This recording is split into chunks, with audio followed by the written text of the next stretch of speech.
शंकर जी ने कहा कि इसका मतलब है कि आप राम जी को वन नहीं भेजना चाहते? ना ना ना ना, बिल्कुल नहीं, अयोध्या में रहे। आंख बंद की शंकर जी ने, राम जी का ध्यान किया, तो राम जी तो हृदय में ही बैठे रहते हैं शिव जी के।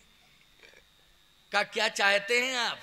भगवान राम ने कहा, भोले बाबा 1% इच्छा नहीं है मेरी कि मैं अयोध्या में रहूं, लेकिन कलंक मेरे माथे ये लगेगा कि पिता रोकता रहा लेकिन पुत्र ने बात नहीं मानी और पुत्र चला गया, तो ये कलंक मेरे ऊपर लगेगा, कलंक से मुझे बचाओ। ऐसी मति मेरे पिता की कर दो कि मेरा पिता मुझे बन जाने के लिए आदेशित कर दे, ऐसी मति कर दो। शंकर जी बोले, बहुत ही जटिल समस्या है, बहुत ही जटिल समस्या है, क्योंकि पिता कह रहा है कि बचन मोर तज रहें ग्रह परिहरशील शनेह। आप ऐसी मति राम जी की कर दो, मेरे पुत्र की कर दो, मेरे पुत्र की ऐसी मति कर दो कि वो अयोध्या छोड़ के बन न जाए, ऐसी मति पुत्र की कर दो। पुत्र कह रहा है पिता की ऐसी मति कर दो कि पिता मुझे बन जाने के लिए आज्ञा दे दे, आदेश दे दे। बोलो धर्म संकट आ गया कि नहीं आ गया? जल्दी बोलो। अब यहां पर राम जी को अपनी पितृभक्ति की रक्षा करनी है कि पितृभक्ति का मतलब क्या हुआ कि पिता की बात मानी जाए तभी तो पितृभक्ति है। लेकिन इसी बिंदु पर लोग टिप्पणी करने लग जाते हैं कि मर्यादा पुरुषोत्तम श्री राम ने अपने पिता की बात कहां मानी, और पिता के प्राण निकल गए और वो उनको छोड़ के चले गए वन। अगर मान लेते तो पिता के प्राण बच जाते। लेकिन सुनिए आप, दशरथ जी महाराज का यहाँ क्या स्वरूप प्रकट होता है, स्वीकृति कैसे मिलती है, यही है रामचरितमानस की गहराई।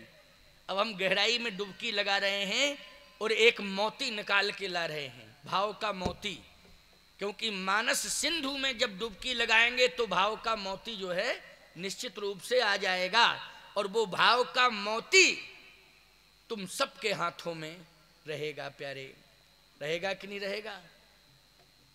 और वो मोती हाथों में क्या तुम्हारे कानों तक पहुंचेगा, और वो मोती कर्णेंद्रिय के माध्यम से तुम्हारे हृदय के अंदर प्रवेश कर जाएगा। इसलिए हृदय सिंधु में वो मोती फिर प्रवेश कर जाएगा। तो सुनिए, दशरथ जी ने कहा कि ऐसी कृपा करो आप कि मेरा बेटा बन न जाए, ऐसी मति मेरे बेटे की हो जाए। वो मान ही नहीं रहा है मेरा बेटा, वो कहता नहीं मैं तो बन जाऊंगा, ऐसी मति कर दो। भगवान राम कहते हैं, बाबा तुम्हें मालूम है कि ये तुम्ही ने तो उपाय बताया था, देवताओं को महात्माओं को सब तुम्ही ने उपाय बताया था ना, कि सामूहिक रूप से प्रार्थना करो, जय जय सुरनायक जन सुखदायक प्रणदीपाल भगवंता। जब सामूहिक प्रार्थना करोगे तो भगवान प्रकट हो जाएंगे और भगवान वचन दे देंगे और तुम्हारा स्वर्ग बच जाएगा, महात्माओं के आश्रम बच जाएंगे, यज्ञ और गौ ब्राह्मण सबकी रक्षा हो जाएगी। लेकिन प्रार्थना करो तब। तो प्रार्थना की सबने, हम प्रकट हुए और वचन भी दिया, जन नृपो मुनि शुद्ध सुरेशा तुम्हें लाग धरी हो नर बेशा। असुर मार थापे सुरन, असुरों को मारूंगा, थापन सुरन राखे निज सेतु, जग विस्तार है विशद जस राम जन्म कर हेतु। तो ये सब आपके सामने ही तो योजना बनी, और अगर हम यहीं अयोध्या भर में रह गए तो फिर मतलब क्या हुआ वैकुंठ छोड़ने का? शंकर जी बोले, बात बहुत बड़ी है प्रभु, लेकिन अब क्या बतावें, कोशिश में लगे हैं, कोशिश कर रहे हैं। अब कोशिश कर रहे हैं, देखिए आप कौन कोशिश कर रहे हैं? भगवान शंकर। किसको समझाने की कोशिश कर रहे हैं? प्रभु राम के पिता को। भगवान शंकर ने कहा, चक्रवर्ती सम्राट महाराज दशरथ, आपके सामने अगर धर्म खड़ा कर दिया जाए और धर्म के बगल में पुत्र को खड़ा कर दिया जाए, तो आपके वंश की परंपरा किसको है कि धर्म को प्राथमिकता दोगे कि पुत्र को? बोलो जल्दी। देखिए, ये किसने महाराज के सामने प्रश्न खड़ा कर दिया? भगवान शंकर ने। किसके सामने? दशरथ जी के सामने प्रश्न खड़ा कर दिया कि धर्म भी खड़ा है और पुत्र शिवी खड़ा है धर्म के बगल में।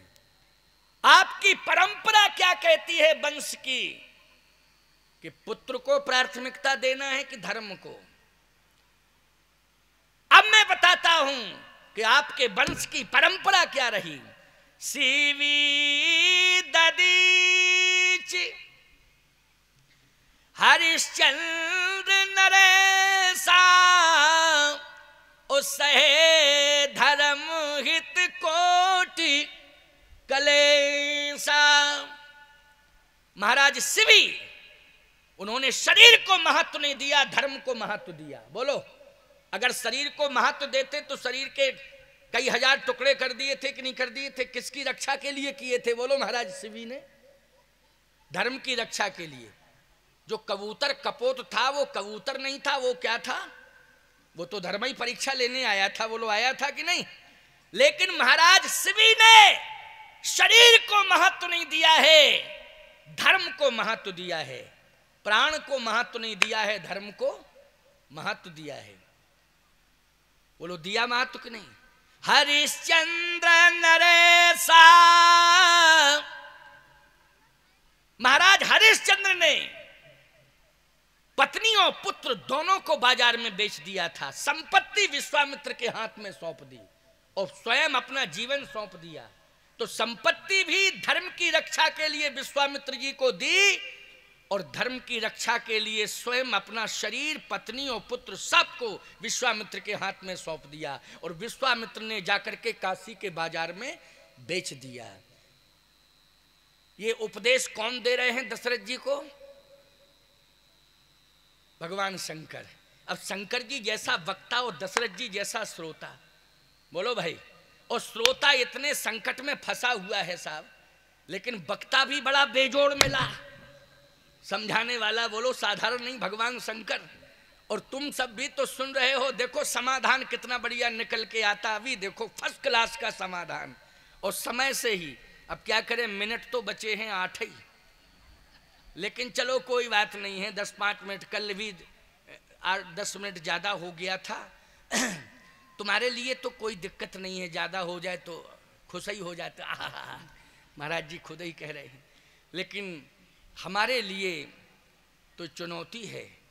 लेकिन कोई बात नहीं है, निर्वाह हम पूरी तरह से कर रहे हैं कि नहीं? इतनी बड़ी चुनौती है कि चर्रा का संयोजक बैठा ही है सामने, लाने में ले जाने में मतलब 1 मिनट का पीछा नहीं छोड़ रहा है ये, 1 मिनट का भी इधर उधर नहीं। अब बोलो भाई, अच्छा सिंदौरी कला वालों को सुविधा बहुत मिल गई। बोलो मिल गई कि नहीं? क्योंकि इनको तो बस हाय हेलो करना, हेलो हाँ महाराज जी कब चलेंगे, बस इतना ही तो करना है। शिव प्रताप कहते हैं महाराज 3 बार फोन आ जाता है।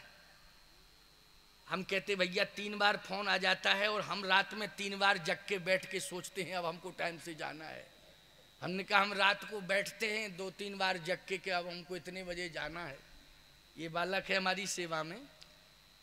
आज हमने बीच में कभी जल नहीं पीते थे, आज हमने बीच में जल पिया। हमने कहा बेटा उठो जरा जल दो, पिलाओ हमको। कहे गुरुजी जल तो नहीं पीते थे, अब पी रहे हो। हमने कहा समझ लो, कथा ऐसी सुना रहा हूं कि पानी मांग गया।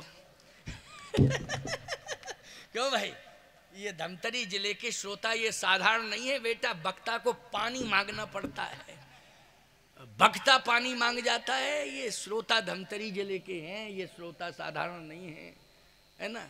और मैं कहता हूं छत्तीसगढ़ का बहुत प्रसिद्ध संस्कृत संस्थान धमतरी में था। क्यों भैया पुराना, क्या मेरी सोच गलत तो नहीं है? आज अब है कि नहीं क्या पता है? मध्य प्रदेश में था उस समय ये छत्तीसगढ़। समझ लीजिए आपकी अरण्य अभ्यारण्य का प्रसिद्ध चर्चित संस्कृत संस्थान धमतरी का था, जिस संस्कृत विद्यालय से बड़े बड़े विद्वान निकले हैं, अच्छे अच्छे विद्वान निकले। बोलो निकले कि नहीं निकले? बहुत प्रसिद्धि प्राप्त विद्वान निकले हैं, वैसे नहीं कि साधारण निकले हो। मतलब संस्कृत विद्यालय की चर्चा, धमतरी के संस्कृत विद्यालय की चर्चा संस्कृत के मूर्धन विद्वान धर्म सम्राट कृपात्री जी महाराज भी करते थे।